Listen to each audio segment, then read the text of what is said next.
how to prepare, freeze, package, and cook them. It sounds like a pretty large order, but it's really very simple. So simple, in fact, that all you need to know about it can be told in this little 24-page bulletin, edited and prepared by General Electric Consumers Institute. Here's the GE Consumers Institute in real life. And by real life, I mean just that. There's plenty of activity around here all of the time. Home economists, food and nutrition authorities, and editors of women's magazines from all over the country, and even from abroad, come to visit the GE Consumers Institute to seek and compare notes on the latest developments on all homemaking problems. Here they watch demonstrations or hear lectures on the preparation and preservation of foods. And this is the GE Laboratory Kitchen you've heard so much about. The place where homemakers and home economists learn new and better ways of doing things by putting on a smock and actually proving them out for themselves. And it's here, too, that findings of the Institute Laboratory are checked by and for practical application. Well, if it isn't Dr. Donald K. Tressler himself. Dr. Tressler, in case any of you ladies haven't heard, pioneered the frozen food industry in the Bird's Eye Laboratories as far back as 1929. Since that time, he has been studying food freezing at the New York Experiment Station and in the General Electric Laboratories, and is now manager of General Electric's Consumers Institute. In addition, Hey, what goes on here? No, ladies, this isn't trick photography. For demonstration purposes, the whole center section of the GE Lecture Hall kitchen appears as though by magic. Everything, including the kitchen sink and the glass partition. Alice in Wonderland and her looking glass has nothing on us. Dr. Tressler, could we interrupt you just long enough for you to welcome a group which has gathered here to learn what this home freezing of foods is all about? Although scientists have been studying the freezing of food for many years, it is only recently that the methods have been so simplified as to be applicable in the home kitchen. This is largely because of a better understanding of enzyme inactivation. You ladies are, I presume, not so much interested in how to inactivate enzymes as you are in how to produce frozen food that is not only highly attractive, but also nutritious and appetizing. I can think of no better way for you to learn how to do this than to watch the entire process from beginning to end right here in the lecture hall kitchen. And now, Mrs. Fellows, will you please take over? Thank you, Dr. Tressler. Ladies, meet Mrs. Fellows, who, as a member of the General Electric Consumers Institute staff, has been carrying on experimental work and giving demonstrations for 8 years, which I should say is long enough to learn most of the answers. Businesslike, too, you'll notice. These must be some of the vegetables I saw her gathering this morning. She likes to grow her own, and for 2 very good reasons. First, she plants only the variety that has proven to be best for freezing. For instance, a Savoy-type spinach is better because of its leaf texture. You'll find that's rule number 1 on the first page of the GE Consumers Institute Frozen Foods Bulletin. And the second reason Mrs. Fellows prefers to grow her own for freezing is so that she can be sure her vegetables are of just the right maturity and absolutely fresh. But let's get back to the actual preparation of spinach for freezing. Be sure to break off heavy, tough stalks. They take up loads of valuable space, and no one likes them anyway. If you discover any yellow or insect-infested leaves, toss them out, too. Freezing keeps vegetables at peak perfection, but it can't improve a poor product. This washing in cold running water is very important for all vegetables, but especially so for spinach. Or do you actually enjoy the sensation of grinding gritty greens between your molars? Looks like the sorting, cleaning, and washing is about finished. It doesn't take long in a movie, does it?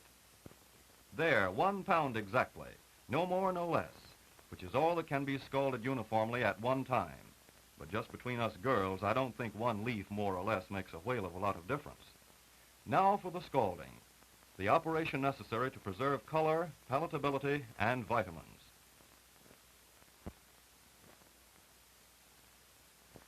Phew, look at that steam. Notice how the water boils. That's what we call a rolling boil. And you notice Mrs. Fellows keeps the range temperature switch at the high position so that the water is kept at that rolling boil. Uh-oh. Cold spinach and a cold wire basket sure cool the enthusiasm of that rolling boil. But not for long. The water gets up steam quickly. Then, and not until then, Mrs. Fellows starts to time the scalding. A table on page 7 of the booklet gives the exact time for scalding or steaming each individual vegetable. You'll notice Mrs. Fellows keeps the spinach constantly agitated so that every bit of the surface of every leaf is exposed to this scalding. That means the 2.5 minutes are up and the scalding is finished. Things sure happen fast around here, and that's no joke either.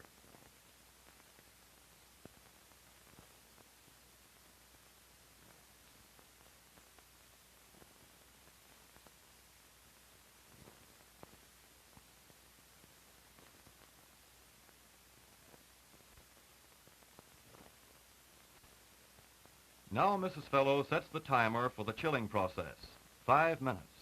If the tap water is under 60 degrees, it is satisfactory for chilling, but the colder it is, the better. If necessary, ice may be added to bring it down.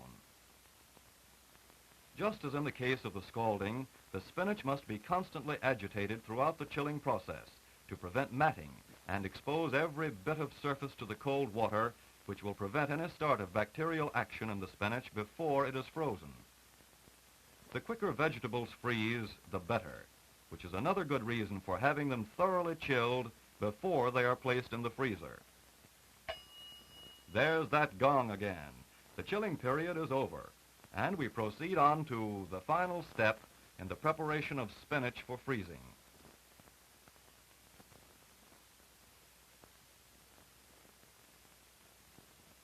To drain a leafy vegetable, such as spinach, it's necessary to squeeze it gently to remove all of the chilling water.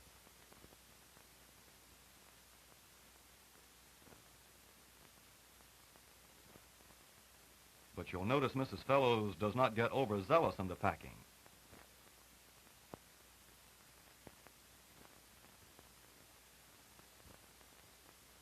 A little tamping is okay, even desirable, but cramming is definitely out. And haste will make waste when it comes to sealing the carton. Notice that Mrs. Fellows presses the air out of the inner envelope before she folds it once, carefully and firmly. Then she applies the warm, not hot, iron to form an airtight seal. Then she makes the second fold and heat seals it.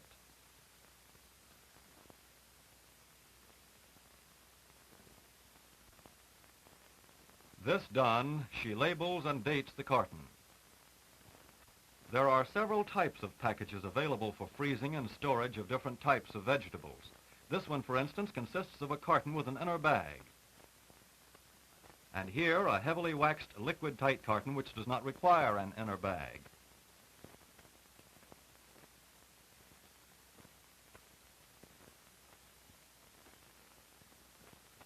And now Mrs. Fellows' preparation for freezing is completed. She immediately places the cartons in the home freezer for freezing, bearing in mind, however, a couple of simple precautions, such as placing the new carton in actual contact with the metallic freezing surfaces, and she leaves plenty of space around them for free circulation of air to hasten freezing, which is all there is to it, except for making sure that the temperature is at least 0 degrees Fahrenheit. Yes, sir, old Mr. Zero lives here all right. Brr, he can have it. Close the door, Mrs. Fellows. It's getting chilly here.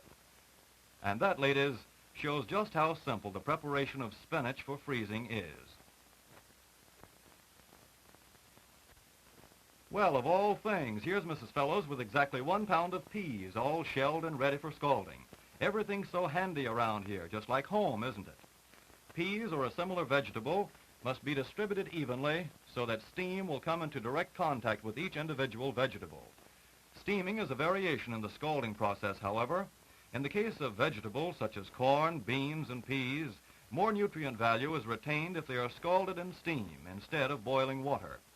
A stand like this is ideal for steaming, but any makeshift is satisfactory so long as the peas are kept above the water. Incidentally, very little water is needed. A ½ inch in the bottom of the kettle is sufficient.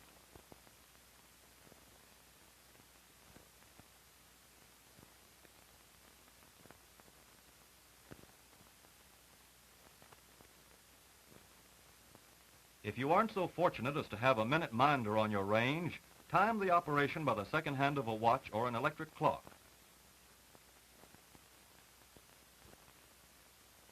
Put the cover back on the kettle and start timing for 90 seconds. And watch closely. Seconds count here.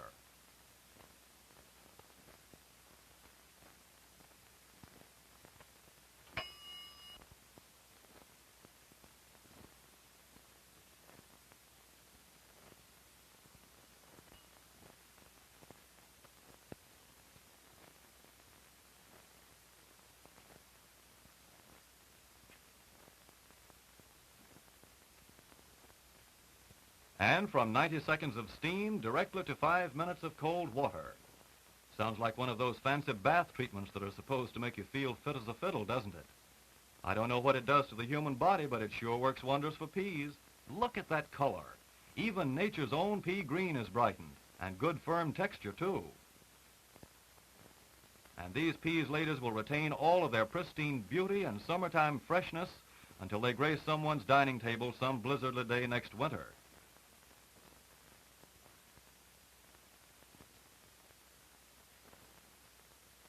And in only 12 minutes, we've covered the important points of freezing vegetables and are ready to move on to the fruit department.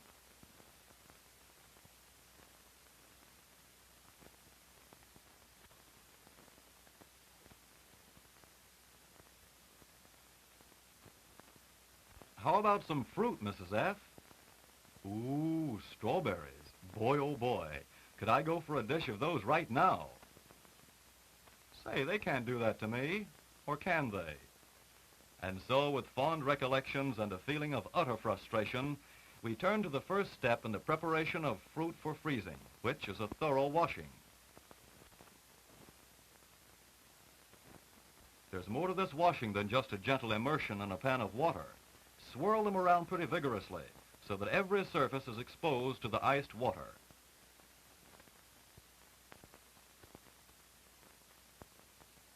After you're convinced they're clean, hull and cut out any green or bruised spots. Thorough chilling is important to firm the berries up and speed actual freezing time. Also, thorough chilling prevents very ripe berries from bleeding. None of the juice is lost.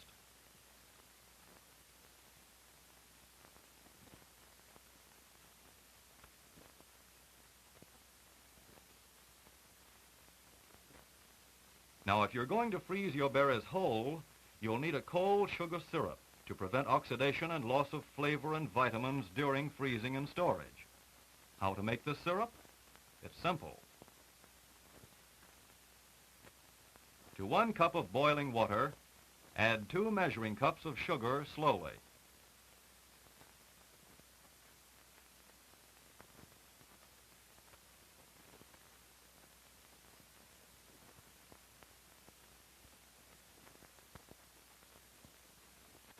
Stir continuously until the sugar is entirely dissolved. A table in the GE booklet gives the proper proportions for using either corn syrup or sugar. But let's get on with the strawberries. There's not much left to do. Merely fill the carton to within 3/4 inch from the top, leaving room for freezing expansion. Add enough syrup to cover, about 1/2 cup syrup to each pint package.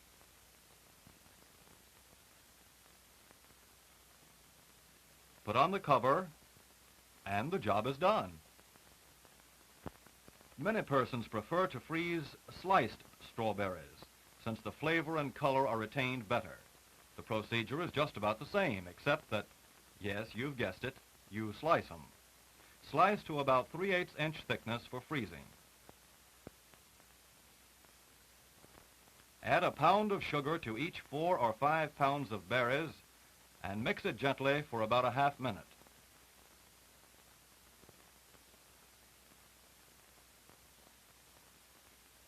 sugar quickly penetrates the slices, thus protecting the fruit from oxidation and loss of flavor.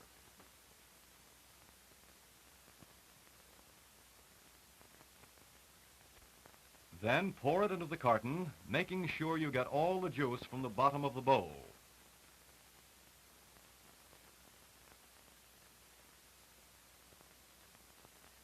Fill to a ½ inch from the top.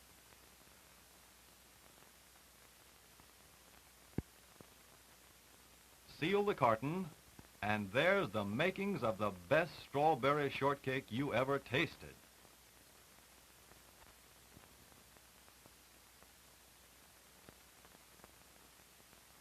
There's that gal on the go again. Does this sort of thing keep up forever? But look what's coming up. Soft, ripe, freestone yellow peaches of the proper variety. Variety is particularly important in freezing peaches, and J.H. Hales are best, remember. Notice that Mrs. Fellows handles them carefully. Soft peaches bruise very easily. If they don't, they're not ripe enough to freeze. Wow, look at that steam. Now immerse the peaches in boiling water for just a wee bit of scalding to loosen the skin so that it will peel off easily. The scalding time is 2 minutes. Meanwhile, Mrs. Fellows prepares a pan of cold water for chilling the peaches.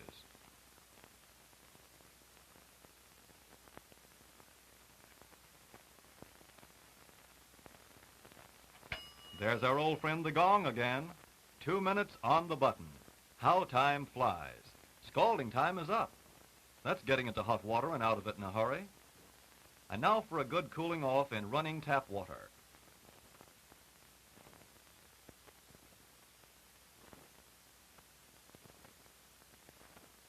Now it's time to peel the peaches. Rub the surface gently, and the skin practically rolls off after the scalding. If you encounter any bruises or imperfections, cut them out.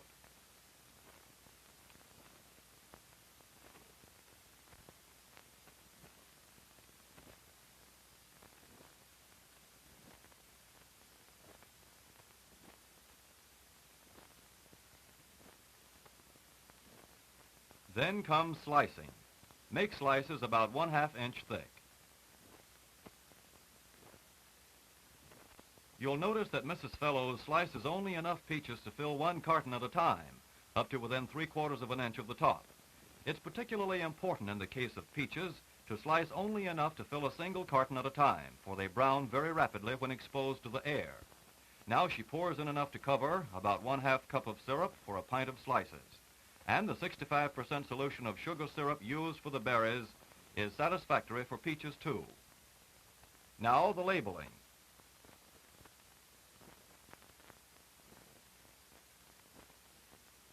And off to the freezer they go. That, good people, concludes the demonstration so far as fruits and vegetables are concerned. And to you, Mrs. Fellows, thanks a million. And now we leave the General Electric Consumers Institute, because when it comes to cutting meats for freezing, most people will need an expert, such as Mr. Bob Reber here. How about it, Mr. Reber? Ready to start?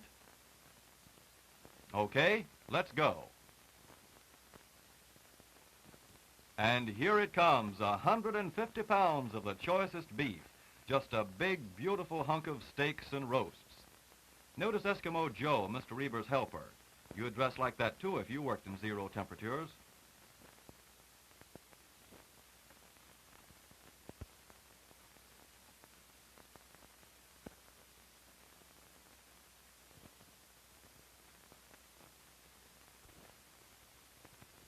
How about fixing us up a nice rolled roast, Mr. Reber?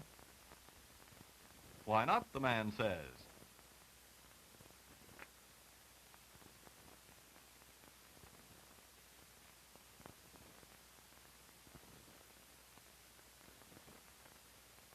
Of course, it isn't necessary to cut the bone out of meat for freezing, but it saves space for frozen storage, and it's easier to package. And the longer you intend to keep frozen meat, the more important is packaging.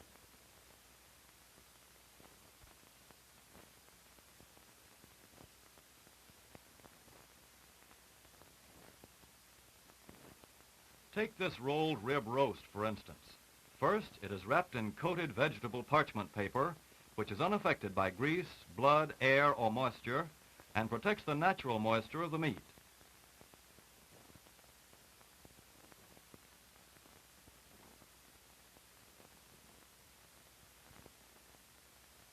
And then a stockinette is applied. This presses the wrapper tightly against the meat, which minimizes the possibility of loss of moisture, and also makes it easier to handle with less chance of breaking the wrapping in handling.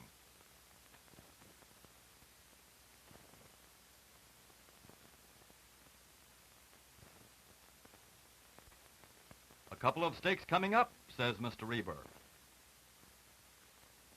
And he slices off tier after tier of choicest sirloins.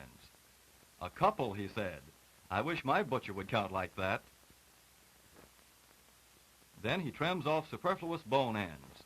Saves space, remember? Steaks are then placed in a carton lined with moisture-proof cellophane.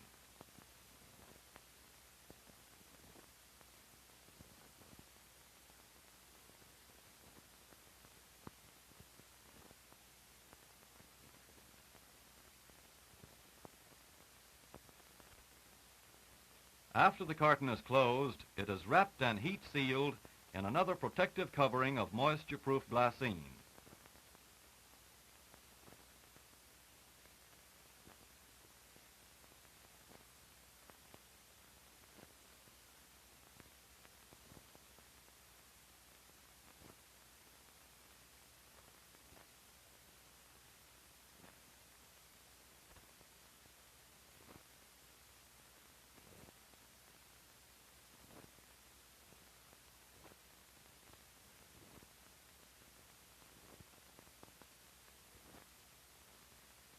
Sometimes it's called ground steak, sometimes it's just plain hamburger. It may depend upon the quality of beef, or it may depend on whether you buy it at Joe's Diner or the Ritz. Anyway, here's the way it's made. And for freezing, here's how it should be packaged. First of all, shape it into patties sized to your own and your family's appetite. Then place in a cellophane-lined container, but be sure that there are 2 layers of moisture vapor-proof material between each patty, and then seal in a moisture vapor-proof wrapper. Uh-oh, looks like pork chops coming up for y'all now, chillins. Mmm-mmm.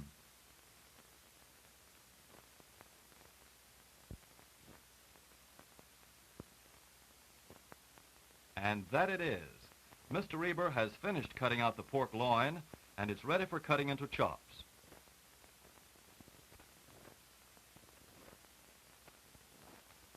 For packaging, place the chops in a carton, much the same as for hamburgers, keeping each layer of chops separated by 2 sheets of moisture-proof cellophane, which keeps them from sticking together and facilitates removal.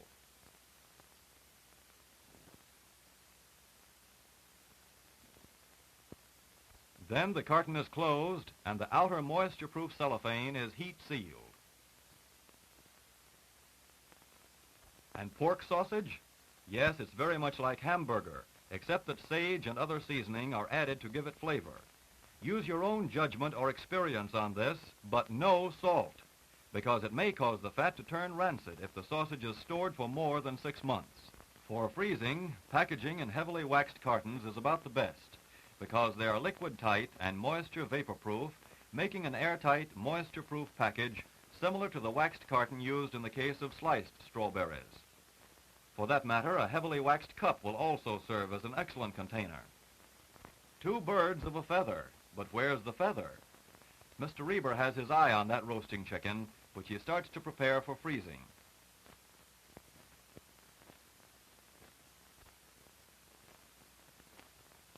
Notice he separates the giblets for future reference.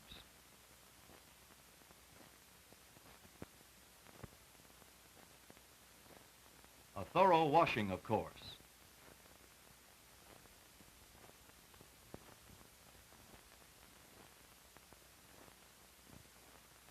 Giblets are wrapped separately in moisture-proof cellophane and placed inside the fowl, which is then arranged to occupy a minimum of space and wrapped in vapor-proof, moisture-proof paper.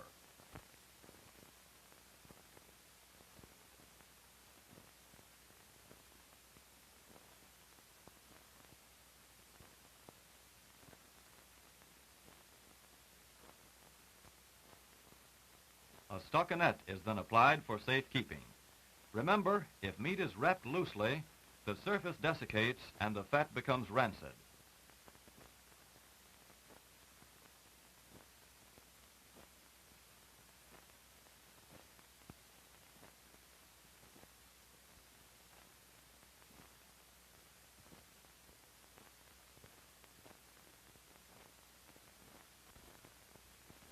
Remember I said expert?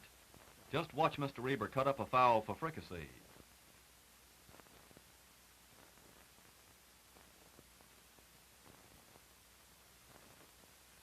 The giblets are wrapped in moisture-proof cellophane and placed in the heavily waxed carton with the disjointed chicken. The carton is then closed and the outer moisture-proof cellophane is heat sealed.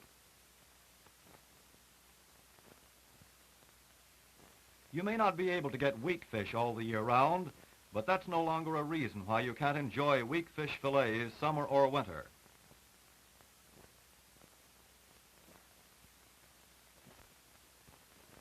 A thorough washing, of course, followed by a dip into a 10% solution of brine, which seals in the juices. Here again, each individual fillet is wrapped in cellophane, placed in a carton, which is then wrapped with moisture-proof glassine, which is heat sealed for additional protection.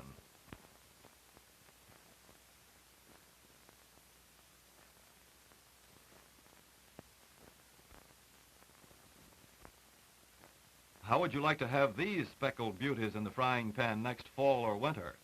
Somebody will. Trout are pretty easy to freeze. Merely wash them first, then gut, then wash again thoroughly, inside and out. After cutting off head and tail, they are ready for wrapping. The procedure is just the same as in the case of the weak fish fillets, individually wrapped,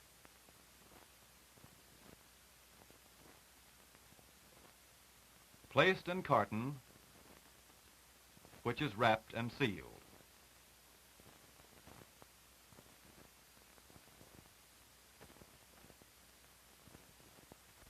And now Mr. Reber has shown us how all these products should be prepared and packaged for the freezer.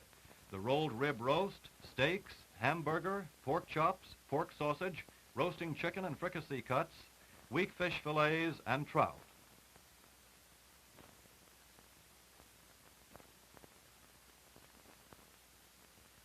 Thanks, Mr. Reber.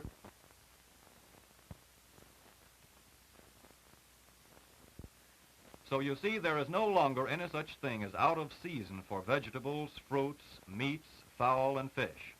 For instance, let's skip over a few months and pay a little visit to a typical American family who live here, say, next December. Hello, who's this? Her face is familiar. Why, of course, it's Mrs. Moore. It only seems a few minutes ago, instead of way last summer, that she was in the audience at the frozen food demonstration. And here she is in December, with her arms full of frozen foods from her own home freezer.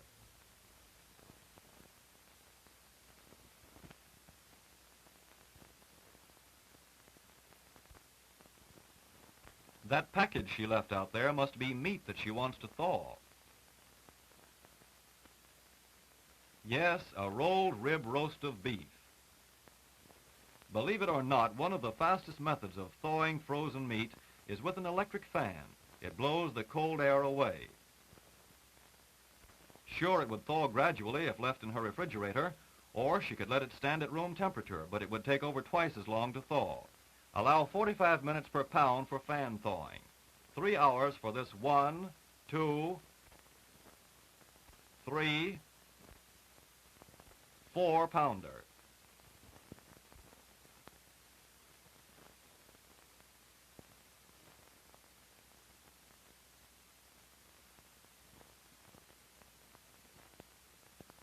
Incidentally, meat that has been thawed is cooked just the same length of time as that you get from your butcher.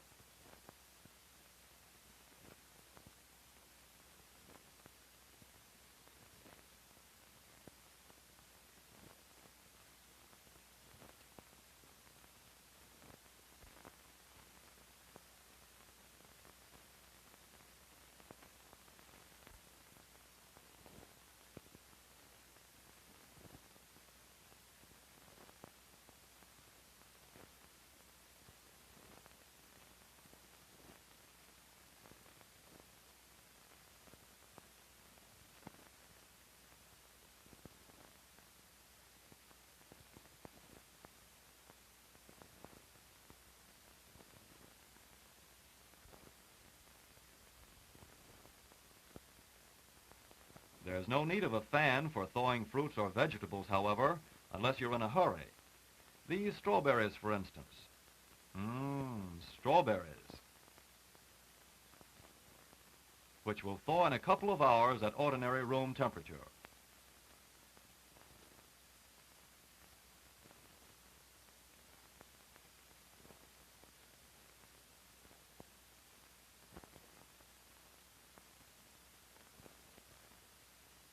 Who would ever know that these bright red berries, fresh as in peak season, had been frozen for months?